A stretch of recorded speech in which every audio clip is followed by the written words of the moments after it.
پانی کے حیرات انگیز اور نہ ختم ہونے والے سفر کو سمجھنے کے لیے آئیں اس ایکسپلینر کا آغاز کرتے ہیں۔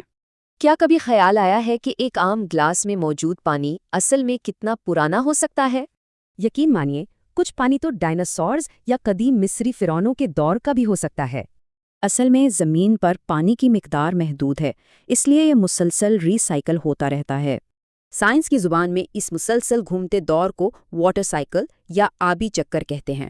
اس چکر کو سمجھنا ضروری ہے کیونکہ پانی کے بغیر مچھلیاں واقعی بہت اداس ہو جائیں گی۔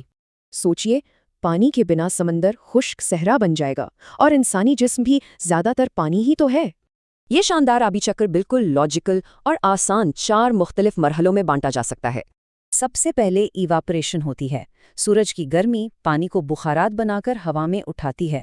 یہاں تک کہ پسینہ اور صبح کی شبنم کے قطرے بھی بخارات بن کر اڑ جاتے ہیں۔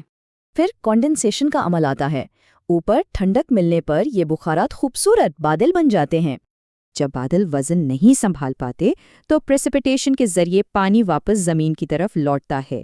درجہ حرارت کے مطابق یہ پریسپیٹیشن بالکل مختلف شکلوں میں واپس زمین پر آ سکتی ہے۔ یہ برف کے گلے، سلیٹ یا بھاری اولے کی شکل لے سکتی ہے جو گاڑیوں پر گرتے ہیں۔ آخر میں کلیکشن ہوتی ہے۔ یہ پانی دوبارہ سمندروں، جھیلوں یا زیر زمین ندیوں میں جمع ہو جاتا ہے۔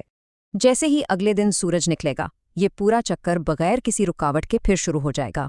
پانی واقعی ایک لامحدود سلسلہ ہے۔ یہ مسلسل زمین سے اوپر جاتا ہے اور پھر نیچے آتا ہے۔